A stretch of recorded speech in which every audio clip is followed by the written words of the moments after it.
The Gin Blossoms are okay.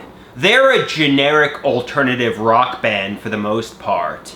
The only songs of theirs that matter are the ones that Doug Hopkins wrote. Frankly, the other songs, not written by him, are very cheesy lyrically. Doug's got the magic touch as a writer. His depressing lyrics, matched with the music, it's unironically good. Found Out About You is a real banger. Simply, Doug Hopkins is the reason the Gin Blossoms were successful, probably. Now, changing gears to Pink Floyd. Roger Waters had the magic touch as a songwriter, but over time he became too pretentious. A perfect example of this is the Fletcher Memorial Home. We get it. Politicians are bad and your father died in war. Enough with the self-pity. However, the final cut is still better than any of the later non-Waters projects. Those songs are forgeries, void of life. At least the Fletcher Memorial Home in the final cut has some life to it. The other members of Pink Floyd are great musicians, but Roger Waters is the mastermind. Now this is about the Beach Boys.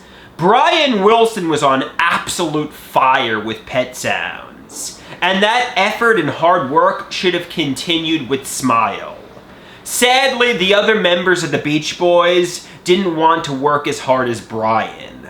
I blame and scapegoat Mike Love especially. However, maybe it's not his fault, and it's easy to say, damn Mike Love. Capitol Records was becoming impatient, and Brian Wilson's mental health was deteriorating. But imagine songs like Surf's Up and Cabinessence came out in 1967. The Beach Boys might have reached the Beatles' level of success. The potential and blueprint was there. They just fumbled. The Beach Boys fumbled the football, and Brian Wilson's mental health was deteriorating. So I'm going to describe to you some artwork I created. The first, you see me in my car at a convenience store. I say, I'm listening to music created by rich and famous pop stars. On the radio, the pop stars claim to have suffered tremendously. I can relate to what they're saying. But no one empathizes with and cries for me. The pop stars claim to be alone, but I'm alone. Please God, someone help me. The song is causing throbbing depression. Someone save me. Now the following is a change of gears. It's about my parents and family. I say, just take accountability and admit there were nefarious intentions with the pharmacological abuse. They got off. It was torture. They say, no, there wasn't nefarious intentions, and their intentions were good, but I simply don't believe them. They're sadistic monsters behind their masks. Deceivers. They lie. There's no point to arguing. They'll just manipulate, gaslight, deny reality, refuse to take accountability, and attempt to rewrite history. And the last one is a green bunny. It's sensationalistic. Otto Greenberg, who is a low-functioning mental patient, who's a caricature of me at times, he's talking to a feminist with blue hair.